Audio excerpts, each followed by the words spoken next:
Okay, kiddos, now we are wrapping up Unit 8. So we're going to talk about mid-segments and the proportionality theorems. Okay, so these are the two concepts that we're going to talk about today. So let's start with the mid-segment. Okay, so mid-segment of a triangle. Okay, so if you see this triangle right over here, imagine this larger triangle. Okay, so we're talking about this large triangle right over here. Okay, the mid-segment is a segment that connects the midpoint of two sides of a triangle. Midpoint of two sides of a triangle. So if we think this is like side one, okay, and this is side number two, okay, the midpoint are points D and E, right? Points D and E. So this right here connects those two together, right? So that's called the mid segment. So if you're not using a multicolored pen, maybe you'll do like this. Okay, so that's called the mid segment. Okay, so here's what we know about the mid segment. Okay, if a mid segment connects the midpoints of two sides of a triangle, which it does, right? It connects the mid segments, then the segment is parallel to the third side. So this one is parallel to the third side. So remember how we could mark that, right? We mark it with an arrow. Okay, so that's parallel to the third side, and the segment is half as long. So whatever this length is, this is half as much of it. Okay, so let's talk about that. Let's write that out right over here. Okay, so the mid segment on this one is, we would call that DE, right? That's the mid segment. Okay, so which two lines are parallel? Remember, this means parallel, right? And if you see something like that, that means parallel. So which two lines are parallel? Okay, DE and AC, right? DE is parallel with AC. Okay, so DE, okay, so the length of DE, right? The length of DE, we said that segment is half as long. The length of DE is equal to half of AC, right? So we can say AC divided by 2, right? That would give us DE, right? So if AC is this one right here, if we divide it by 2, it would be that. Or you can think of it the other way, right? If we know DE, then AC is 2 times DE, right? So here's what we want to key in mind today. We could either think that the shorter one, okay, is equal to the longer one divided by 2, or the longer one is equal to the shorter one times 2. Okay, so either way, we got to think about it, it's the same thing. So if we have a triangle, if that's the midpoint, when we know it's the midpoint because of this, right? That tells us that either side is the same on that one, and then either side's the same on that one. So if you connect those, that's the mid segment. All right, so let's do it. Let's get right into some practice on that. So we're going to jump into some algebra right away.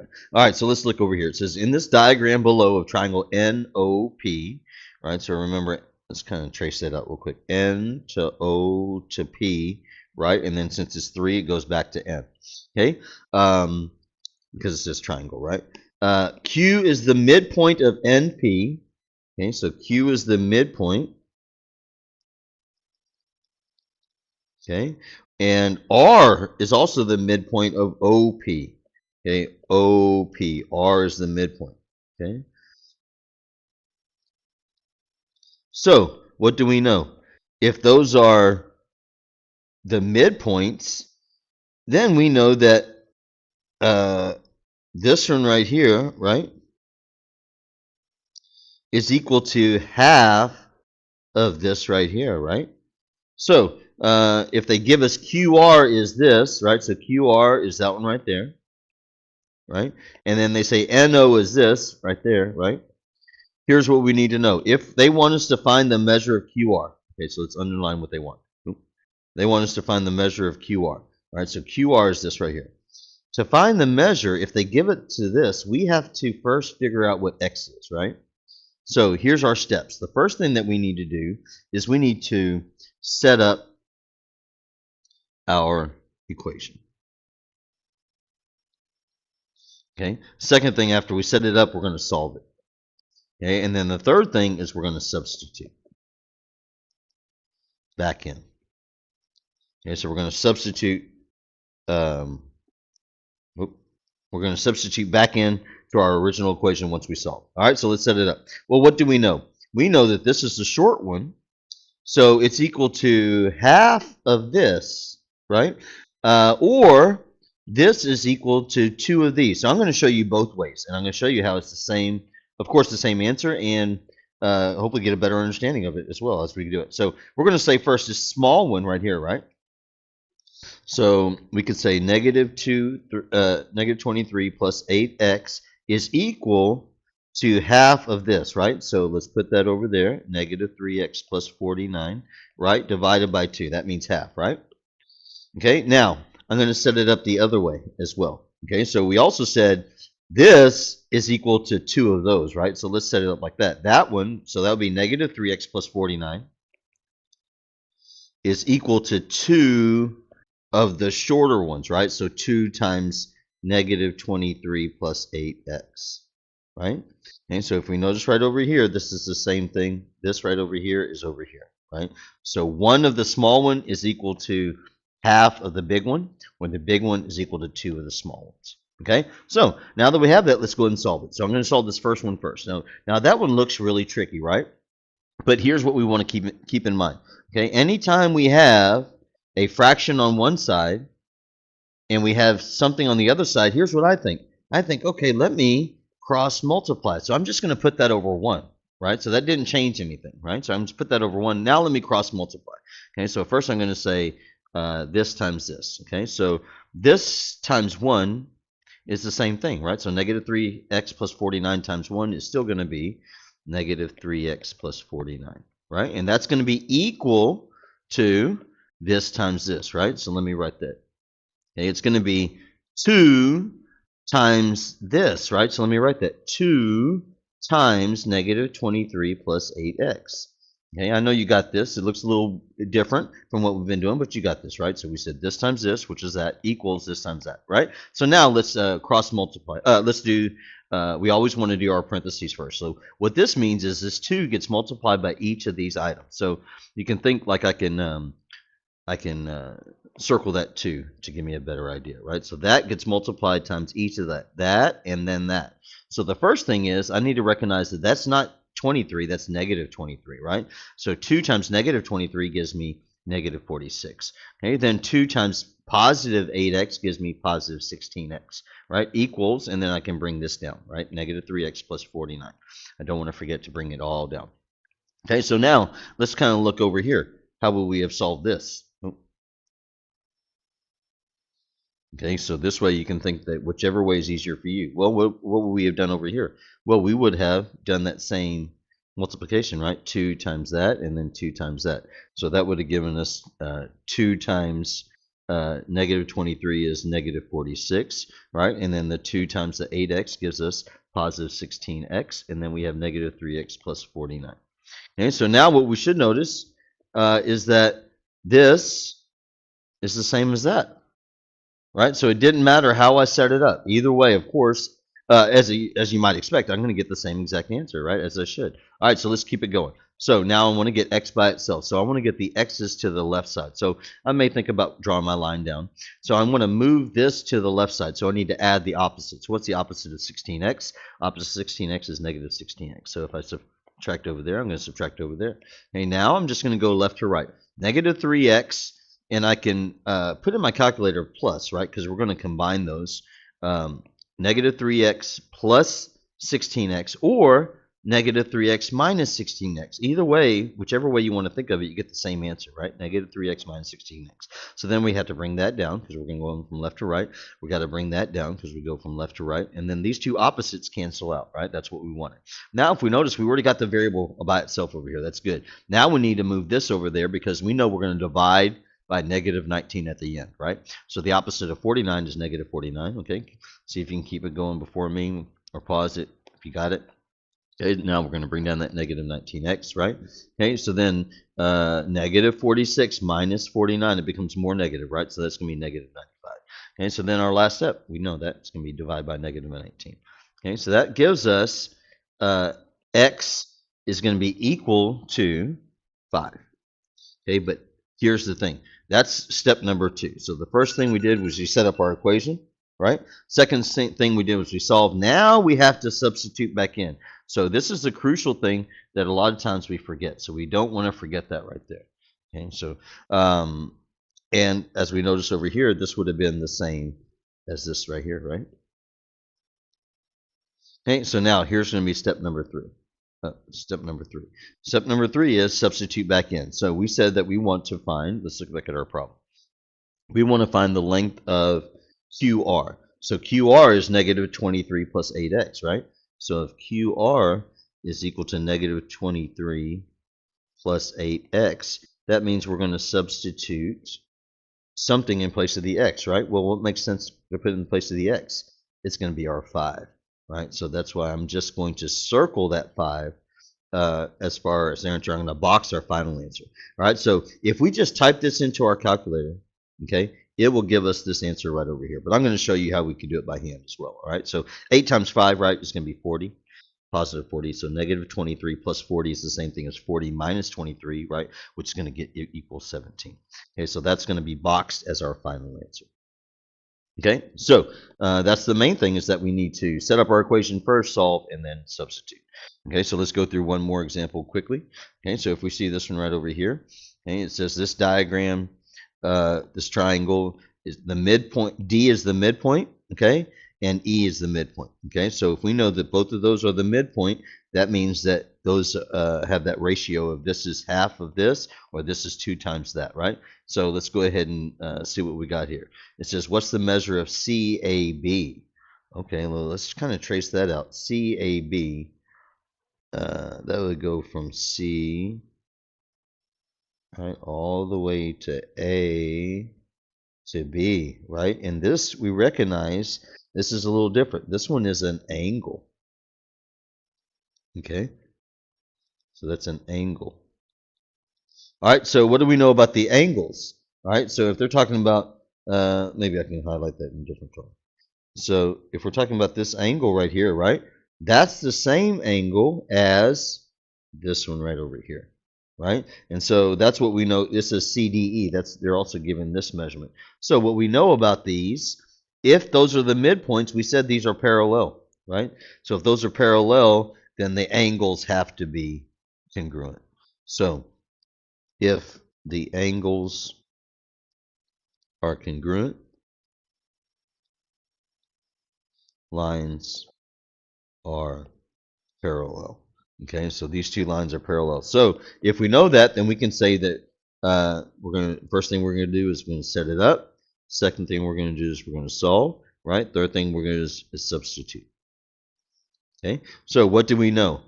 If these are congruent, that means they are equal. Okay, so that means they are equal in measure. Okay, so let's set it up. So one of these equals the other one, right? So negative 7x plus 94 equals 10 plus 5x. All right, maybe pause the video, see if you got this. All right, so first thing I want to do is I want to get my variables to the left side, right? I want to get them over here, and then I can divide at the very end. So the opposite of positive 5x is negative 5x, right? I'm going to subtract 5x. Okay, so now I'm moving from left to right, right? So I got negative 7x minus 5x. If I just type that into my calculator, it gives me negative 12x, right? I'm going to bring down positive 94, and I got about positive 10. Now these opposites cancel out just like I want, right? Now I have just the variable on this side, right? And I know I want to divide by the negative 12, but at the very end, right? So I want to add the opposite of negative 94, right? So I got to do negative 94 on both sides. Those opposites cancel out. Now I'm going to bring down negative 84 because that's 10 minus 94, right? Okay, so now the last step, we know that, so as we just discussed, we're going to divide. So that gives us x equals 7. Now I'm going to just circle that because we know our third step, right? We set it up, we solve. Now we have to substitute. Okay, so if we're going to substitute, let's see what they want us to find, right? They want the measure of CAB. Okay, so CAB is that right there. So let's see. So CAB is going to be equal to negative 7x plus 94, right? So what that means is we're just going to substitute, right? What are we going to substitute? That's right, we're going to substitute that 7 right there, right? So once again, we can just type this whole thing into our calculator just like that, right? And that would give us our answer right over here. But let's just go and do it by the math, right? So 7 times 7 is 49, and that's one of them's negative, so it's going to be negative 49, right? Plus 94. Okay, so that negative 49 plus that 94 is going to give us a positive 45, right? So that means that that is our final answer, right? We're going to box that for our final answer. Okay, so we just go through our steps. We're going to set it up. We're going to solve and substitute. So this is one type of question. This one is talking about the midpoint. Okay, this one's talking about the angles. Okay, so that's the difference between these two problems: angles, okay, and midpoints that make the mid segment. Okay, so if we know the mid segment that we're talking about, then we need to set it up that one of them, 2 times the small one equals the large one, or half of the large one equals the small one. If we're talking about the angles, we need to set it up that one equals the other. All right, so let's go and move on to our next type of problem. Okay, so on this one, these are our last problems, right? So if you got that, I think you'll get this no problem. All right, so imagine it says a line parallel to a side of a triangle divides the two sides proportionally. All right, so let's talk about that. So if we have a triangle, okay, it says a line parallel to a side of a triangle. Okay, so say I have a line like this, and that's parallel to that. What that tells us is it divides the two sides proportionally, right? So if I say that, for instance, maybe like this is side 1, right? And then this is side number 2. It's going to divide it into proportions, right? So I can say like this is, this will be part 1, right? And then this one would be part number 2. Okay, and then for this side, right, for this side over here, this would be part number 1, and this would be part number 2.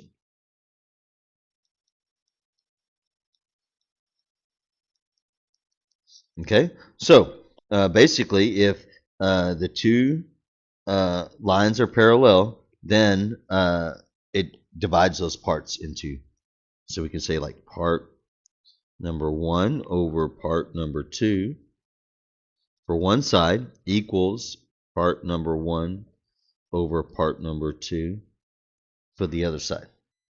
Okay, so we'll just set up one side on one side and one side on the other. Okay, so that's the basics of it. And then vice versa. If we know that these ratios are the same, then we know those are parallel and the angles would be the same, right? So that's these have to be parallel, then we've also talked already that those angles have to be the same, right?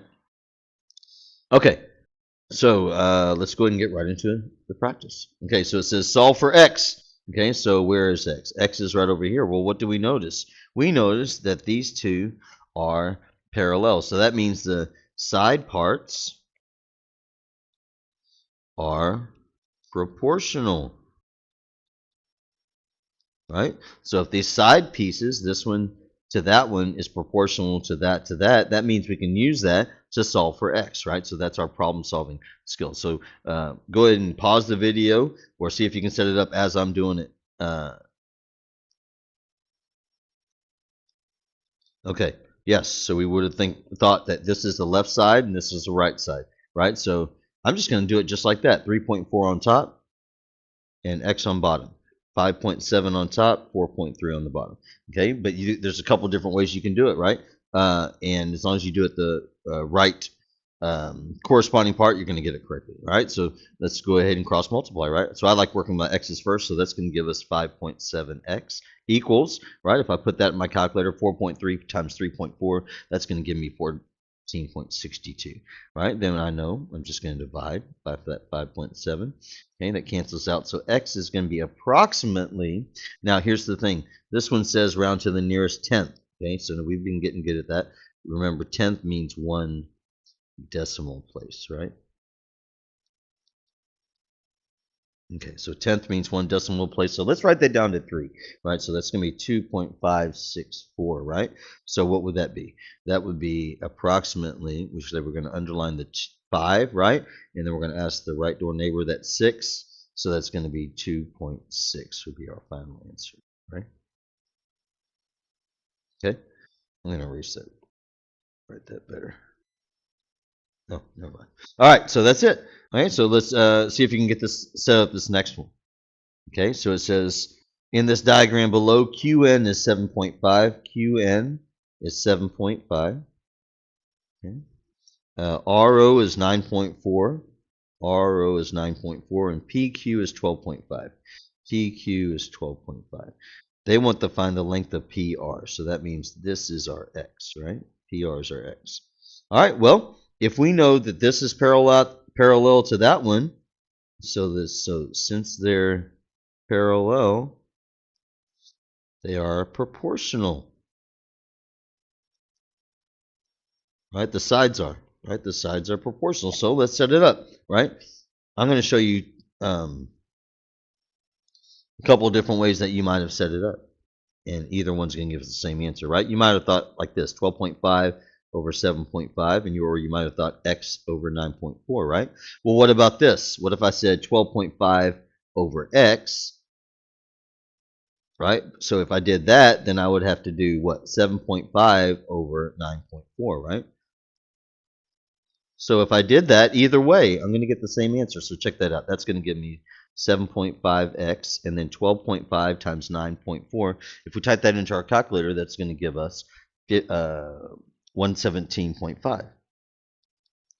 Okay, well, let's do it over here. X times 7.5 gives us 7.5x. 12.5 times 9.4 is that same value. All right, so either way, we're going to get the same answer because we're doing the correct math, right? So if we divide, then x is going to be approximately that 15.667. Okay, so if you round to the 10th, what's that going to be? Right, we're going to underline that first 6, and we're going to ask the next 6 what to do, and that's going to tell us to raise it to a 7. Then we're going to do our decimal, and then we're going to work backwards. That way we haven't forgotten anything, and we're going to do approximately. All right, that's what that symbol means. All right, nice. See if you can get this last one on your own.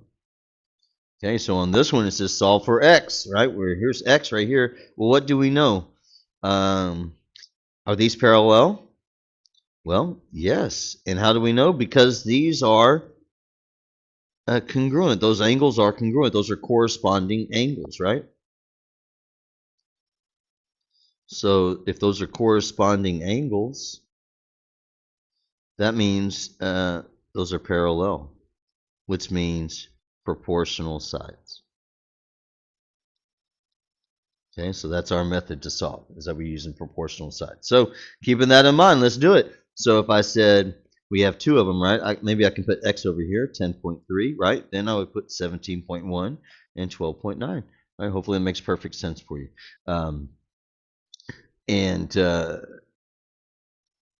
You can just do it other ways too, right? And you get the same answer. So 12.9x equals 10.3 times that 17.1. That's going to give us that 176.13, right? And then we're just going to divide by 12.9, right? Cancels, right? So x is approximately 13.693, right? So go ahead and 693. So go ahead and write our final answer. So that's going to be approximately, right?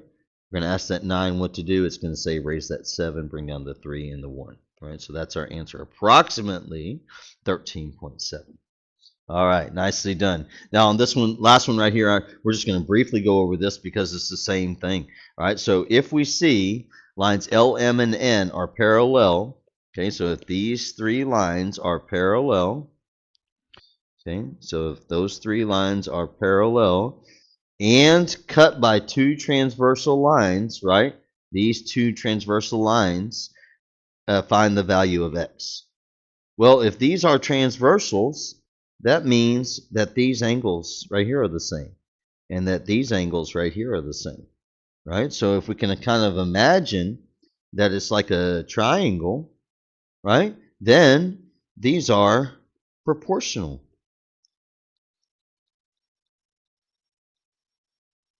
So in this situation, the segments between three parallel lines cut by a transversal, they are proportional. Okay, so let's set that up to solve, right? So let's do that. Right, so we would say 8 over here, 24 over there. We would say x over there, 26 over there. Okay, and now hopefully it makes perfect sense because mathematically speaking, it's the same as we've been doing, right? So if we cross multiply those, that's going to give us 208.